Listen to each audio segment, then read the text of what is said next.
If we lose this, we lose history.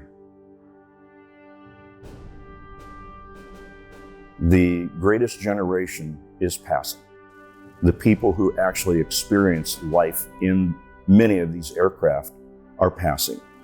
We have to be able to preserve that history, tell that story, honor those aircraft, honor those people, and keep that memory alive for future generations, because this represents one of the most important aspects of America's history, certainly in the recent 100 years.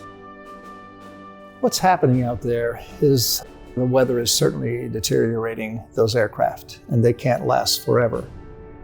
The dirt, the wind, the heat, and even the rain at times, and the critters, they help destroy something that cannot live forever unless we have great care. About 3 years ago, we had a very, very severe winter storm in January, and we had a very large, tall pine tree. The ground was so saturated that the tree laid over. We nearly lost the B-52 by that tree coming down. It narrowly missed the stabilizer, narrowly missed the airplane. These are the elements we're talking about. These airplanes are not operational and don't get the maintenance that an operational airplane would. This air museum is not a graveyard. Quite the reverse. It's actually a collection, a tremendous collection of what I look at as icons of the United States of America, which really were used to project our national resolve on the world stage. But unfortunately, gone are the visitors that come here that search for a way to reminisce.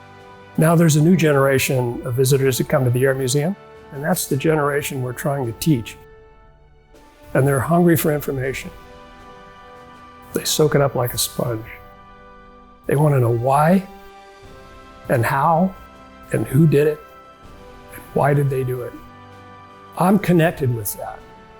As an Air Force officer for over 26 years, the challenge is to get that generation connected also, so that words like values, integrity, credibility, honor, all have some meaning and how that relates to our national goals. The function of the pavilion is obviously to protect our aircraft. This will help tremendously when we restore an aircraft for it to stay in pristine shape for a very, very long time. It allows us to show restoration's magic. When they restore an aircraft, they can start with a bucket of bolts and it can look like it came out of a kit box. It gives us an opportunity to extend our education program with additional classes, maybe similar to Challenger. It really puts Castle and Atwater and Merced as a destination.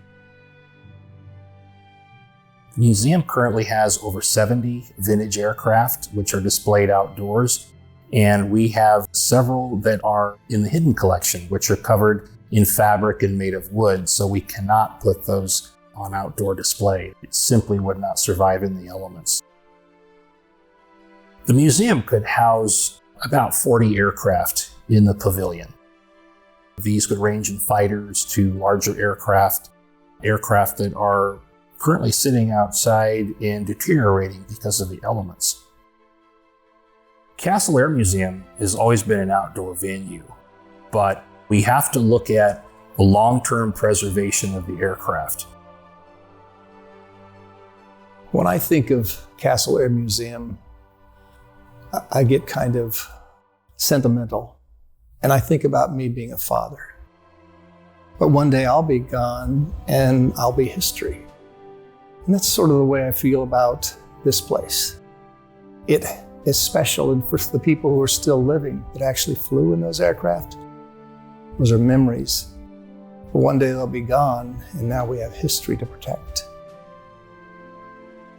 We need to protect the airplanes as examples of the greatness of this country.